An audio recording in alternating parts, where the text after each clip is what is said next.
El Señor esté con y vosotros. con tu espíritu. Lectura del Santo Evangelio según San Lucas. Gloria a ti, Señor. Una vez, yendo Jesús camino de Jerusalén, pasaba entre Samaria y Galilea.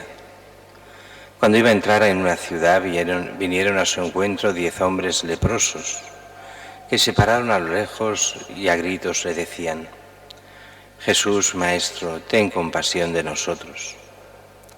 Al verlos les dijo: id a presentaros a los sacerdotes. Y sucedió que mientras iban de camino quedaron limpios. Uno de ellos, viendo que estaba curado, se volvió alabando a Dios a grandes gritos y se prostró a los pies de Jesús, rostro en tierra, dándole gracias. Este era un samaritano. Jesús tomó la palabra y dijo: ¿no han quedado limpios los 10? ¿Los otros 9 dónde están? No ha habido quien volviera a dar gloria a Dios más que este extranjero.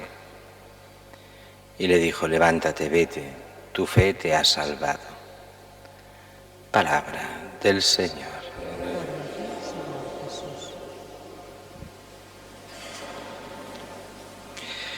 La primera lectura nos pone solo un trocito de lo que es esta historia de Naamán el sirio, una historia que es mucho más larga. Naamán, ministro de Siria,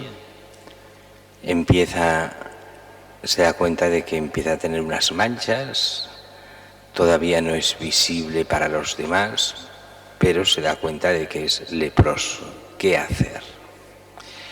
Y entonces todo esto se empieza a hablar en su casa: cómo hacer, qué hacer. No se debe hacer público. Si se hace público, las leyes orientales mandaban, y las occidentales mandaban, que fuera excluido del pueblo, de la ciudad, fuera, como decían antiguamente, tratado como un leproso. Quiere decir que pierde todos los derechos, para el mundo está muerto. Y como pasaba aquí en España desde la época medieval, tenían que llevar aquí en España en esa época una carraca, que cuando alguien se acercase a hacer todo el ruido posible, bajo pena de muerte si se acercaban a la gente. Después se transformó en una campanilla que tenían que hacer sonar. Y Naamán el sirio, ¿qué hace? Y entonces no sabe qué hacer. Claro, la lepra era incurable hasta hace pocos años, relativamente pocos años, hasta el siglo XX, era incurable. Y hay una niña esclava, y esta esclava es una esclava judía. Él es de Siria. Siria está al lado es frontera con Israel, está al lado mismo. De hecho, hoy en día, de Jerusalén a la capital de Israel, perdón, a la capital de Siria, Damasco, son muy pocas horas en coche.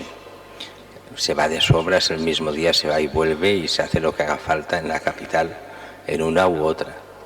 El problema es más pasar la frontera que otra cosa. Pues bien, esta niña le dice: ves a Israel, hay un gran profeta, ese profeta te curará. Y curiosamente, él hace caso, se va a Israel, pero se va a ver al rey de Israel, a que le cure la lepra. Y el rey, cuando lo recibe, se horroriza. Que yo le cure la lepra. Si esto es una declaración de guerra.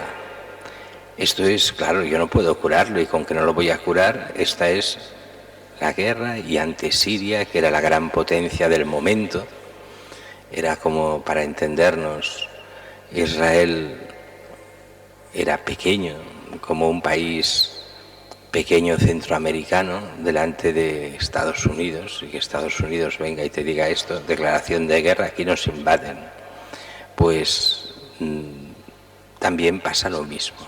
Uno de los siervos, de los ayudantes del rey, que vea al profeta, envíalo a Eliseo. Él sabrá lo que tiene que hacer.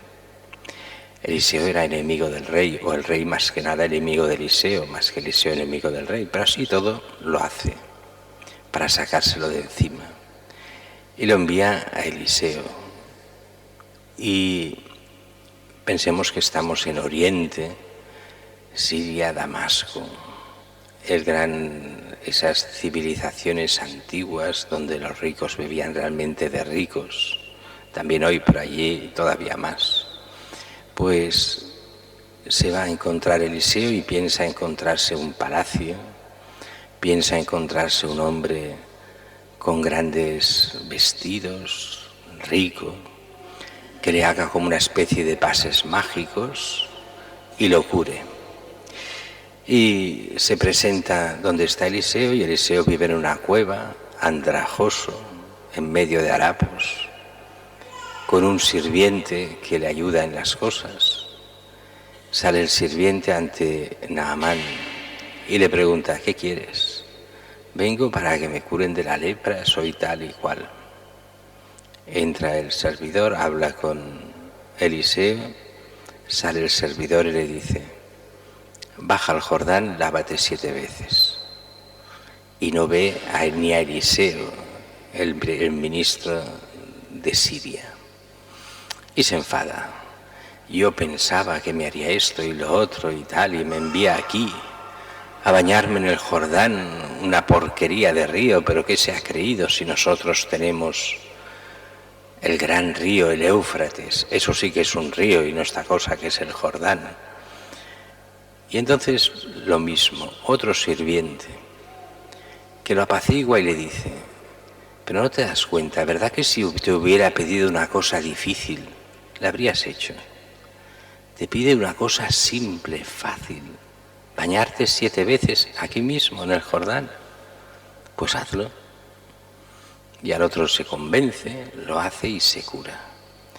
Y de cara a lo que nos importa hoy, que es el Evangelio, vuelve al profeta y va en una inmensa acción de gracias donde quiere hacer lo que haga falta por el profeta.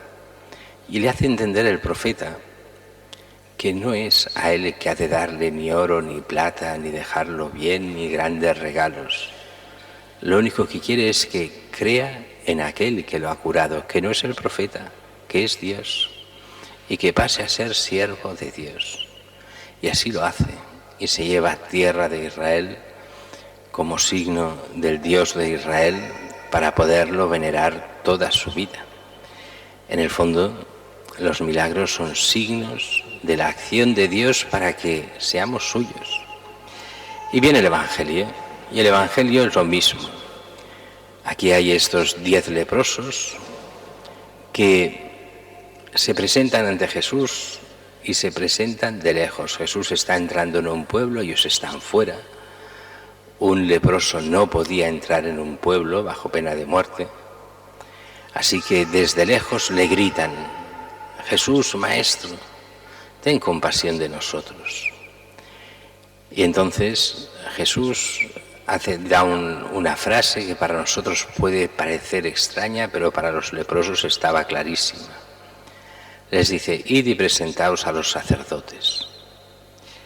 ¿Para qué presentarse a los sacerdotes? Solo había un sentido para los leprosos: certificar que están curados.